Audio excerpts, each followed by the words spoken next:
I started reporting on this series about Global Wildlife Animal Park after seeing a few social media posts by former employees.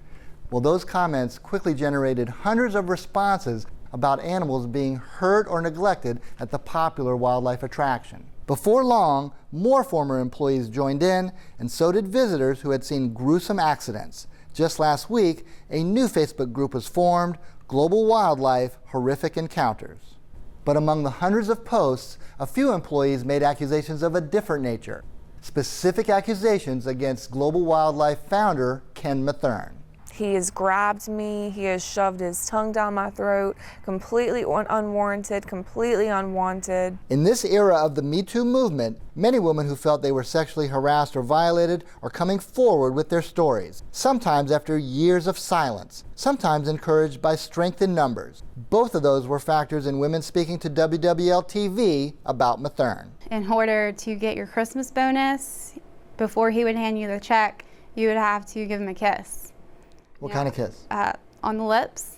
He would make comments like, oh, you should unbutton another button on your shirt. These former employees of Global Wildlife are talking about this man, the 61-year-old who started a safari park on his 900-acre property near Folsom nearly 30 years ago. He can be a very generous man. Like, he always took care of people that he was friends with. The generosity included company parties and crawfish boils, some at the bungalows, Matherne's property on the Global Wildlife grounds, and some on his massive yacht. You know, at the Christmas party, he would have girls dancing on his yacht bar, throwing money at them. While the parties were considered by some to be a perk of working at Global Wildlife, more than a dozen ex-employees we talked to say Mathurne's behavior often crossed the line.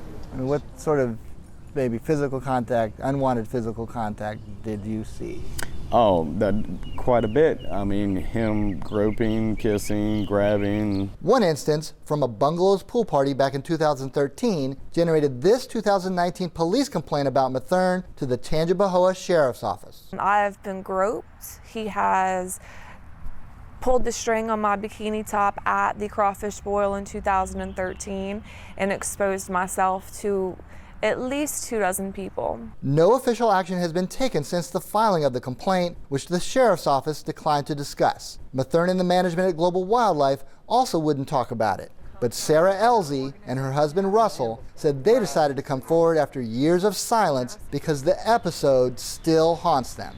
I still have anxiety about it. I still have panic attacks about it. And it's been on our heart. It's not like, you know, we were able to just brush this off our shoulders. A local expert on sexual harassment and assault said it's not uncommon for such complaints to stay buried for years. It takes a lot of courage and a lot of willpower to be able to stand up to someone that has much more money than you have, and that kind of intimidation silences many victims. And then as far as watching my female coworkers be groped, usually they were too afraid to say anything to management. And then the next thing I knew, I was up against the pool wall.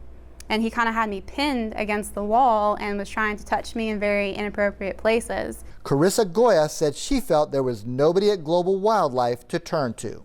If you complained about something so severe such as a sexual assault or harassment, if it got back to Ken, you'd be fired. We showed our experts some of the allegations, including the bikini incident and kisses for Christmas bonuses. It would be so out of bounds that I would never even ever think that that would be acceptable or appropriate. And I can see how young, especially young girls, could get trapped into that, not really realizing, you know, what they're in, and not really knowing how to stand up to someone, especially if they're a pretty powerful person. Sarah Ellzey said she never had high hopes that her complaint would lead to any police action, but she believes, more than ever, that it is important for her to speak up.